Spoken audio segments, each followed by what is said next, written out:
¡Ay, qué purete que estás ahí! Seguimos con la segunda parte de la Guerra del Chaco, con la batalla de Boquerón y Nanagua. Como les había comentado antes, Salamanca creía firmemente que su ejército boliviano iba a aplastar al Paraguay. Por eso él no pensaba devolver los fortines conquistados. Así que todas las negociaciones de paz fracasaron. Entonces el ejército boliviano comenzó a preparar la defensa de Boquerón. ¿Se acuerdan que les había dicho que la guerra en 1928 no había comenzado solamente porque los dos ejércitos todavía no estaban preparados? Bueno, Paraguay aprendió de eso y en menos de 30 días movilizó todo su ejército a Isla Poí. Hay que destacar que la experiencia adquirida para la movilización realizada en 1928 fue determinante para las fuerzas paraguayas, ya que gracias a esto, en 1932, la concentración de contingentes fue realizada con gran orden y rapidez.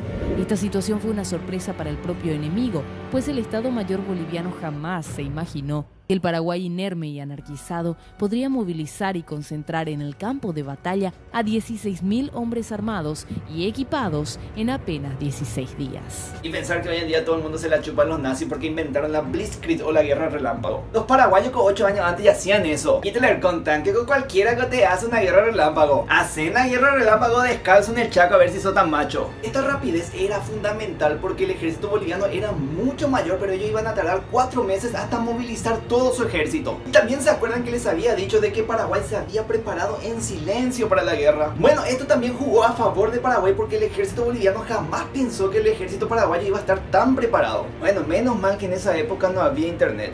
Hola gente, acá estamos, operación secreta. Ubicación al Chaco. Tampoco en esa época había radares. Otro factor muy importante era el idioma guaraní, que lo hablamos el 100% de los paraguayos, lo cual durante toda la guerra dificultaba a los bolivianos al interceptar mensajes o al tratar de hacer espionaje, porque obviamente ellos no hablaban el guaraní. ¿Qué ñemonguetan ahí? Cuéntame pues, jeje, yo soy paraguayo. Qué bueno que está tu té de mate frío. Ya para el 8 de septiembre, aviones bolivianos divisaron tropas paraguayas yendo a Boquerón.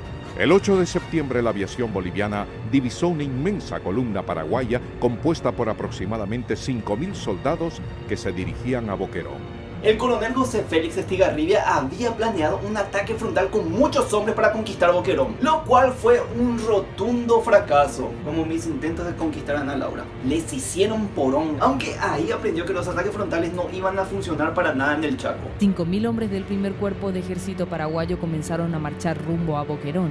Estigarribia sabía que el fortín estaba ocupado por aproximadamente 1.200 bolivianos y consideró que 5.000 soldados eran más que suficientes para arrollarlos en pocas horas. Luego de varios ataques frontales que causaron numerosas bajas a los paraguayos, llegaron en su avance hasta un centenar de metros en las posiciones bolivianas en algunos sectores y a menos de 40 en otros.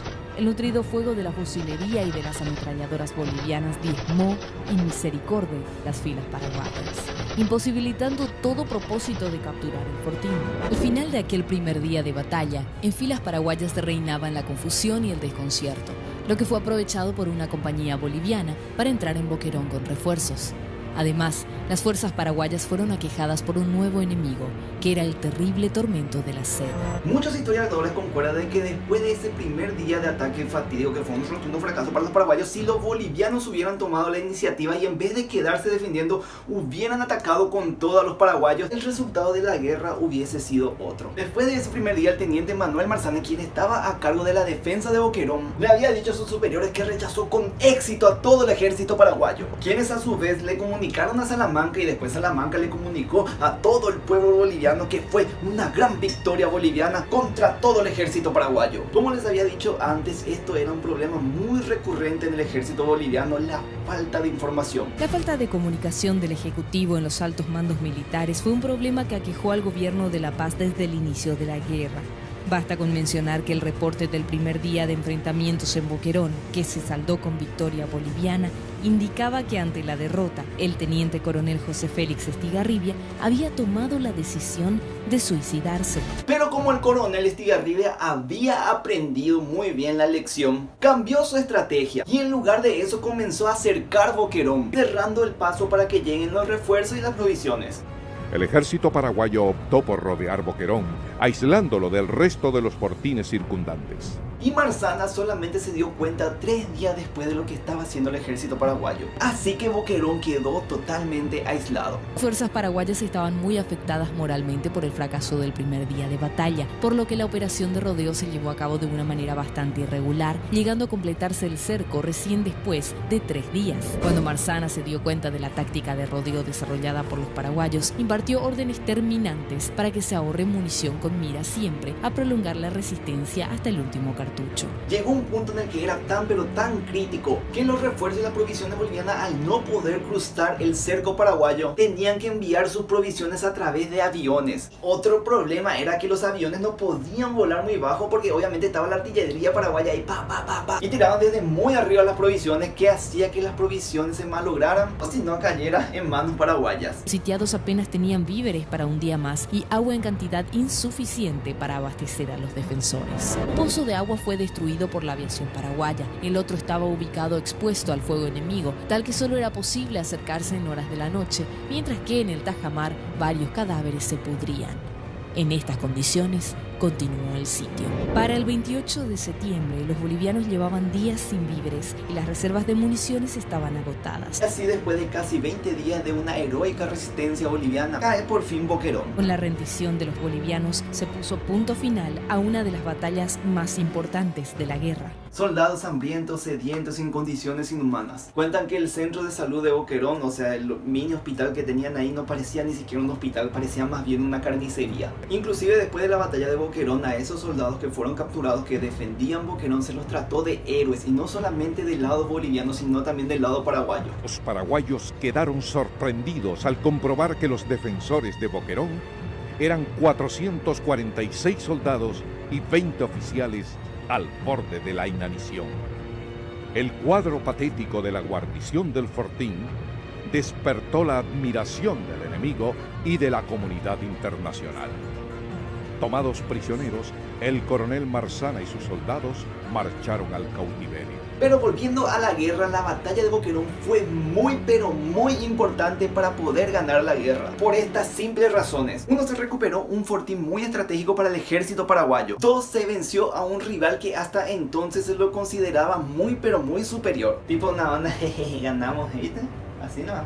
Si te da nomás. Y 3, las armas y provisiones capturadas. Esto fue muy recurrente en la guerra, ya que el ejército boliviano, como tenía mejores armas, los paraguayos al conquistar posiciones tomaban esas armas y las volvían a usar en contra del ejército boliviano. Y del lado boliviano, el gobierno utilizó esta resistencia del teniente Marzana y sus soldados como propaganda para la guerra. Del lado boliviano, la resistencia de Marzana y sus valientes soldados fue ampliamente utilizada por el gobierno boliviano para ocultar lo que había sido una derrota estratégica. Después de Boquerón, el ejército paraguayo seguía tomando fortines en el Chaco. Incluso llegó a tomar el Fortín Arce, que era un punto estratégico muy importante para los bolivianos. Después de la toma de Boquerón, el coronel Estigarribia ordena el ataque al fortín boliviano Arce. Al sentirse rodeadas, las tropas bolivianas abandonan Arce.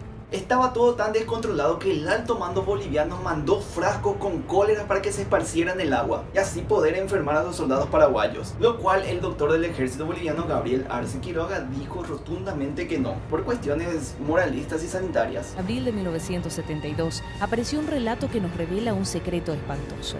En la huida de Arce, los bolivianos habían considerado la posibilidad de recurrir a armas bacteriológicas, contaminando los pozos del fortín con bacilos de cólera cultivados en laboratorio. El tema era que los bolivianos estaban muy desmoralizados y los paraguayos, por el contrario, estaban on fire. No tenían órdenes específicas, y como las peleas entre el alto mando eran constantes, no solamente entre ellos, sino también con el presidente Salamanca, hacía que los soldados bolivianos abandonaran sus posiciones prácticamente sin pelear. O ni bien apenas y se daban cuenta que los paraguayos trataban de cercarles, salían corriendo de sus posiciones abandonando armas y provisiones. Desmoralizadas, las tropas prosiguen su retirada en dirección al Fortín Saavedra, pese a los intentos del coronel Enrique Peñaranda de detenerlos para crear un punto de resistencia frente al avance paraguayo.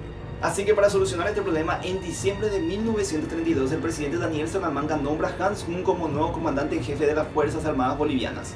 Kuhn llegó a La Paz el 5 de diciembre de 1932, mientras se continuaba combatiendo en las trincheras del kilómetro 7.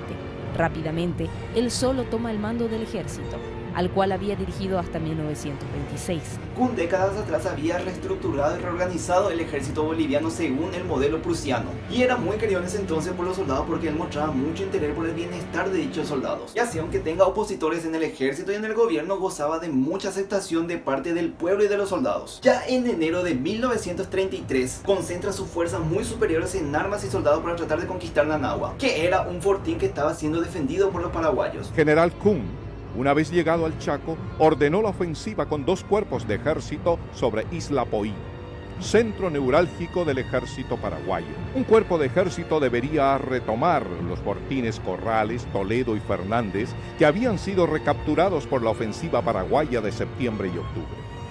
El otro cuerpo de ejército, más al sur, debería tomar el fortín paraguayo Nanagua, para luego ambos cuerpos converger sobre Isla Poí. Él se preparó muy pero muy bien para esta batalla, incluso él decía que para el mediodía él le iba a tomar el fortín. Nanagua, a diferencia de Boquerón, que era un poquito más simbólico, sí era un punto estratégico fundamental para la guerra del Chaco. Pero Hans Kun y sus 6.000 hombres no contaban con la defensa que estaba preparando el teniente coronel Luis Irrazábal, que estaba preparando trincheras, púas, nido de ametralladoras, y contaba con 3.000 hombres divididos en 4 regimientos. Los regimientos 24 de Mayo, Acacarayá, Acaverá, y entiende muy bien el nombre que le voy a decir porque quizás es el nombre del regimiento más famoso de la historia de Paraguay, en donde militaba un soldado llamado Emiliano R. Fernández, quien tiempo después hizo una poesía que después se volvió una música. Estoy hablando del regimiento 13 Tuyutí. La canción trata sobre esta batalla. Número 13 regimiento,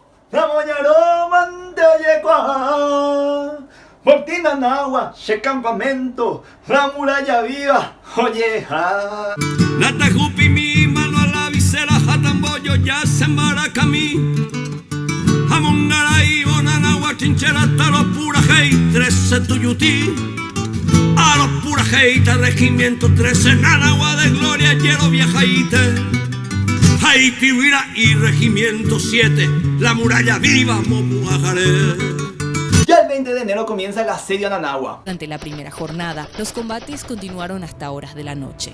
En los días 21, 22 y 23 de enero, los 3 destacamentos bolivianos ejercieron una fuerte presión sobre los puntos que habían alcanzado, pero sin poder penetrar el sistema defensivo paraguayo. ¿Se acuerdan que les había dicho que los paraguayos aprendieron en Boquerón de que los ataques frontales no iban a servir para nada en el Chaco? Bueno, el modelo de ataque del general Hans Kun era el viejo modelo de la Primera Guerra Mundial, que consistía en ataques frontales con apoyo de mucha artillería pesada y aviones, que obviamente en el Chaco no servían para nada. ¿Pero por qué era esto? Porque los ataques frontales hacían de los soldados bolivianos un blanco fácil para los paraguayos que estaban atrincherados. Básicamente los paraguayos conjugaban tiro al blanco con los bolivianos, y los aviones no divisaban en dónde estaban atrincherados los paraguayos por culpa de las trincheras y las malezas y los matorrales.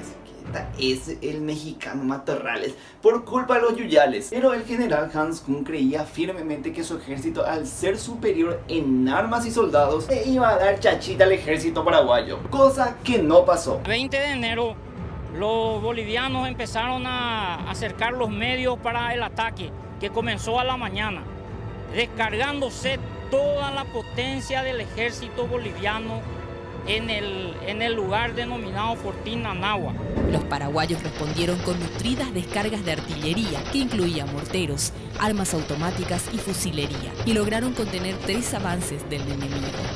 Nanagua no pudo ser subyugado y en consecuencia el prestigio de Kunt recibió un duro golpe, al igual que la moral boliviana. Otro punto importante a destacar era que al ser un modelo europeo le sacaba iniciativa al ejército boliviano, quienes tenían que esperar sí o sí que llegaran las órdenes de arriba, mientras que del lado paraguayo no era tan así. 6 días duró el asedio a Nanagua sin éxito alguno. Otras batallas que se sucedieron en esos días, por si ustedes quieren anotar, pero no sé, por ahí te salen del examen, fueron la batalla de Corrales y Toledo y también la batalla de Fernández Herrera. Incluso en la batalla de Toledo decían que los paraguayos, a ser inferiores en armamento y soldados, tenían que esconderse ahí en los yuyales, en los matorrales, dijo mexicano, para que los aviones no les dispararan ni tampoco la artillería pesada. Y ahí se quedaban esperando hasta que lleguen los bolivianos para meterle bala. El 10 de mayo de 1933 oficialmente Paraguay le declara la guerra a Bolivia, porque antes estaban jugando Jake and Ball en el Chaco. Entonces era torneo de truco seguro. Luego de que las gestiones conciliadoras quedaran sin efecto, el 10 de mayo de 1933 se firmó el decreto por el cual se declaró la República en estado de guerra con Bolivia. Y también el gobierno de Paraguay estaba rayado y enojado con la Comisión de Neutrales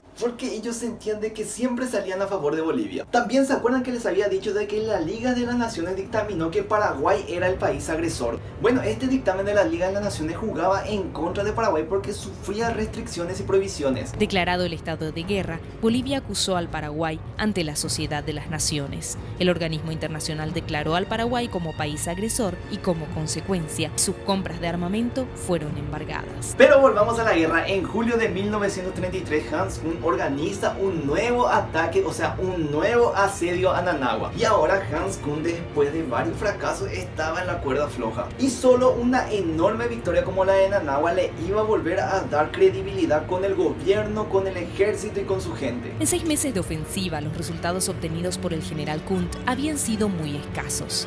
Empeñado en alzar una gran victoria, en julio de 1933 concentró gran parte de su ejército para tomar las posiciones paraguayas en Nanagua mediante un ataque frontal. Esta vez sí fue con todo: artillería pesada, aviones, lanzallamas, tanques. La segunda batalla de Nanagua se considera la batalla más grande de la guerra del Chaco. Y sí, vamos al caso de toda América Latina en el siglo XX, que comenzó en la mañana del 4 de julio de 1933. Primero comenzaron con la artillería pesada disparando contra las posiciones paraguayas.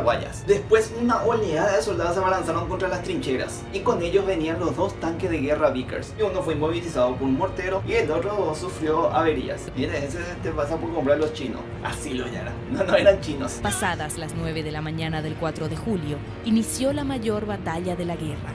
Los bolivianos se lanzaron contra Nanagua apoyados por cañones, lanzallamas, tanques y la aviación que bombardeaba la artillería paraguaya. Si bien con semejante ataque pudieron ingresar en algunos puntos, después el ejército boliviano fue rechazado por la reserva del ejército paraguayo. Pero al oscurecer fueron desalojados mediante un valiente contraataque efectuado con granadas de mano y el apoyo eficaz de la artillería. El día 6 de julio, los bolivianos intentaron 2 asaltos, siendo ambos repelidos con valentía y heroísmo, razón por la cual Nanagua es también llamada la muralla viva. Hasta el 7 de julio continuaron los ataques frontales tipo Primera Guerra Mundial contra las trincheras de Nanagua, causando 2000 bajas del lado boliviano y del lado paraguayo 200 bajas. Después de otro fracaso, Kuhn puso su cargo a disposición, pero el presidente Salamanca le dijo que no renunciara. Tipo una onda: no vayan a ser trolo, man, ¿cómo te vas a abrir a mitad de la guerra? Después de la batalla de Nanagua, el coronel Estigarribia fue hasta el lugar y dice que divisó un paisaje tétrico, con partes humanas por todos lados. Bueno, y hasta acá el video de hoy. Si te gustó, me das un me gusta, un me comparto, un me divierto, lo que vos quieras. Bueno, me divierto no es nada porque estamos hablando de la guerra y tú ves. Si estás viendo por primera vez este video y querés saber sobre cómo inició, te recomiendo que mires el otro video anterior a este. Y en el próximo video vemos cómo sigue y termina la guerra del Chaco.